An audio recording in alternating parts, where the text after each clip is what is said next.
Have you ever asked your friend what's the most underrated video game series of all time? If you do, you probably get answers like either Fable, Yakuza, or something else. I'm not denying all these series are worthy of this title. Well, maybe not Fable. But anyway, why doesn't anybody ever talk about the Getaway series? This Sony exclusive series never gets any love at all. That's really sad. Well, today I'm going to take a look back at this underrated series in this Getaway Retrospective.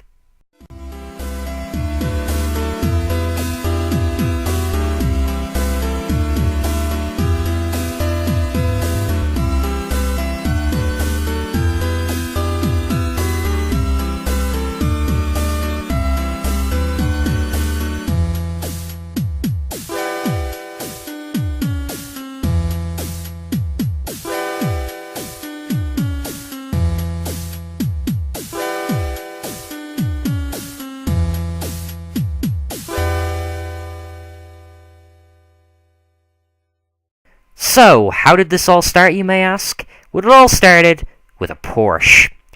Porsche Challenge was released in 1997 for the PlayStation 1, and it was developed by SCEE Internal Developments, who then changed their name to Team Soho.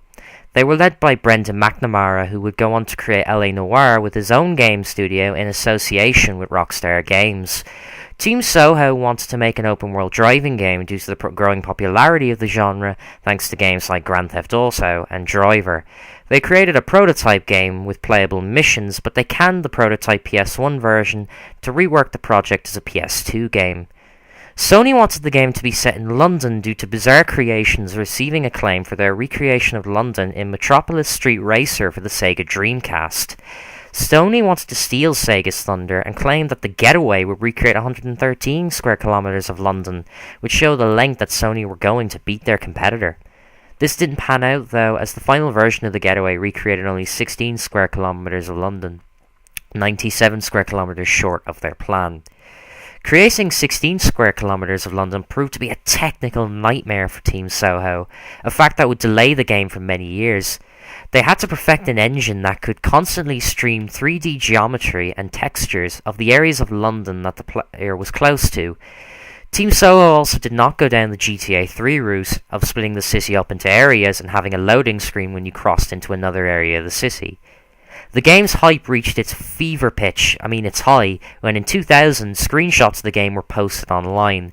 They had an amazing amount of detail, and it caused people to argue about whether they were actually from the game or just pre-rendered images. Whatever the case, after many years in development, The Getaway finally got released.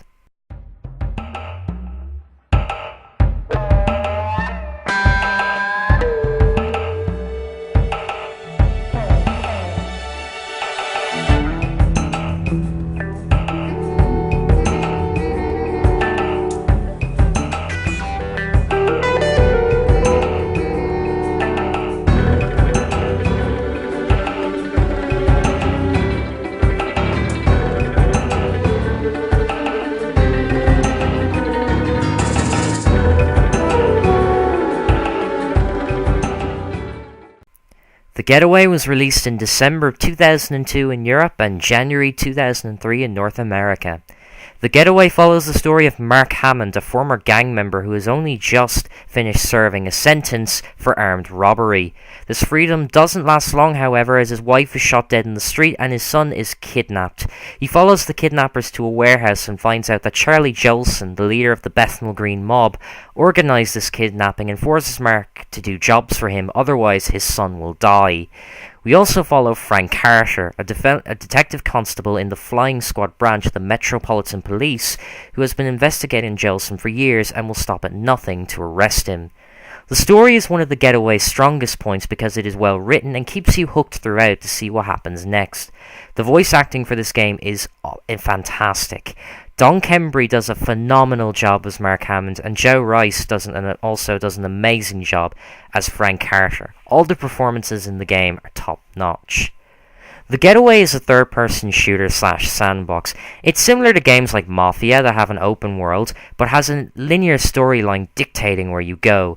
You spend most of your time in the Getaway either driving, shooting, or stealthing.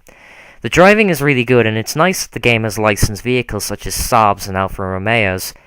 The shooting is good, but it isn't perfect because trying to use manual aim is suicide because the PS2 analog sticks aren't the best for precision aiming. But luckily there is an auto-aim mechanic which works very well. Both Carter and Hammond can pick up weapons dropped by enemies such as AK-47s or a shotgun, but you can also dual-wield pistols and submachine guns. The stealth in the game isn't very good. The AI isn't very smart when it comes to the stealth sections, plus they end up being very frustrating as they send you back to the start of the level if you get caught. So they're the weakest part of the game. The Getaway has some unique elements to its gameplay. First of all, there is no HUD, indicators, or map, so the developers came up with some unique ways of solving these problems. Your health is shown through your character, and what I mean by that is your character, when hurt, will start to limp and eventually start dragging themselves when they're really hurt. Plus, you'll see blood on your character's clothes. To recover health, you lean on a wall. It's a weird mechanic, but it's unique. Instead of a map, your car's indicators will blink either left or right to show you where to go, and instead of an ammo count, your character will say when it's getting low. These are some weird problem solvers, but I think it's what gives the Getaway such a unique flavour. And the way that London is recreated in the game is amazing. I'm able to recognise some of the streets since I've been to London, and because the game has no map, you get to learn the roads, which is awesome. The Getaway also has some really great music composed by Andrew Hale, and the London Symphony Orchestra. The London Philharmonic Orchestra. I'm sorry, I get the two mixed up. He would also go on to compose L.A. Noire with his brother, and they would win a BAFTA for it, which, both games have really good music. The Getaway was also an impressive looking game for its time, especially being a PS2 game. Good looking character and car models, plus some really good environmental design.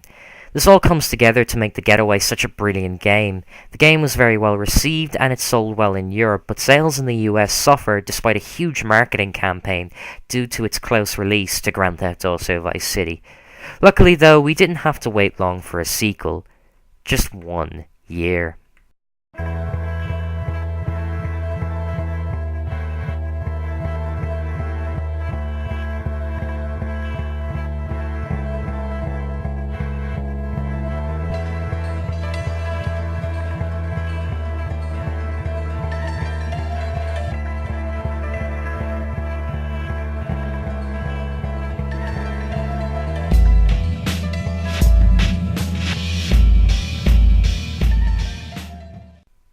The Getaway Black Monday was released in November 2004 in Europe and in January 2005 in the US. Despite being a sequel, Black Monday's story has only a bit to do with its predecessor, but only in referencing the events of the previous game. The story of Black Monday follows two characters, Sergeant Ben Mitchell, who is with the SO-19 Division of the Metropolitan Police. He's returned to duty after being suspended for shooting an armed teenager in the back. After a raid on a council estate, Mitch and his team rush to a shootout at a local boxing gym in Shoreditch. They then find out after the shootout that a Latvian gang might be responsible, and they arrest the leader. Through a journalist, they find out that the Scoble group might have something to do with the Shoreditch shootout. We also follow Eddie O'Connor, an amateur boxer and small-time criminal who robs the Scoble group bank with his crew, but he's captured and tortured, but manages to escape thanks to the help of fellow crew member Sam Thompson. After finding out that his mentor was killed in the Shoreditch shootout, Eddie sets out to get revenge on those responsible. The story, while not as good as the original, is still well written and has different endings depending on a few decisions you make at certain points in the game. The voice acting once again is top notch, with Dave Legeno as Eddie, Bob Cryer as Mitch, and Jane Peachy as Sam putting in the best performances. The gameplay is very similar to the original, but with a few small changes. The game now has a map which you can access by pausing the game. Also, you can now play as 3 characters as opposed to 2. Mitch plays similar to Carter in the original, but he can't pick up random weapons. He can only pick up ammo for the weapons he's got, his MP5 machine gun and his pistol. Eddie can pick any random weapon and dual wield different types of pistols and submachine guns. Also, being a boxer, he can also get into melee combat. Sam can fight, but she can climb walls and fit through small spaces, which is convenient because her sections are stealth sections, and just like the previous game, they are the weakest part. Black Monday comes with more modes than the original, such as a racing mode where you race around different sections of London, a taxi mode where you take people to their destination, and just like the original, there is free roam as well. The graphics of Black Monday are improved from the original, but by not that much. Character models are a bit sharper, and the textures are also a bit sharper. The music in the game is composed by Nimrod Productions, who also did... Oh god. The game that shall never be named, because the game that they also did music for is crap, and I am never talking about it. So yeah. Black Monday got mixed reviews, and it suffered in sales due to it being released a month after Grand Theft Auto San Andreas. Luckily though, we didn't have to wait long again for another Getaway title though. It ended up being a spin-off, Gangs of London, for the PSP. Gangs of London was released for the PSP in 2006 in both Europe and North America. Gangs of London, I don't want to talk about because it's a bad game. It's really a bad game. Basically, you pick a gang and you get 6 gangs to choose from, and then the story mode consists of you doing missions to try and take over London. The gameplay is similar to the Getaway, but it's done a lot worse. The shooting isn't very good, the driving is alright, but other than that, the game's just very dull. The only really good thing about the game are the graphics, which are really impressive for a PSP game, and the fact that the game has a lot of modes for it. But other than that, the gameplay is just really dull. The story, there isn't even really much of a story as opposed to the previous games. Just overall, the game's a massive disappointment. And the only reason it was relevant was because it was GTA on the PSP before the actual GTA came out on PSP. Once GTA came out on PSP, Gangs of London wasn't relevant anymore. So yeah, Gangs of London is... Right.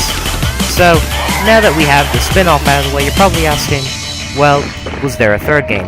And there was going to be one. But we're now going to explain why there wasn't.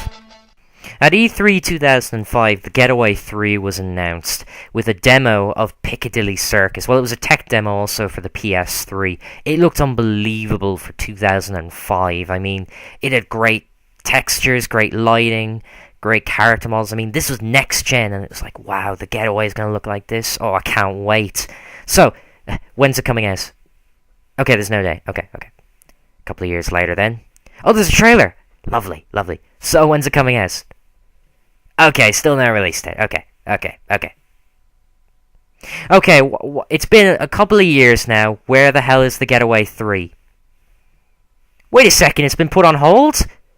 By who? Okay. Why did they put it on hold? iPets, are you serious? What? Alright, I don't care. The game will come out, right? Okay, good. What do you mean it's been cancelled? You just said it was coming out.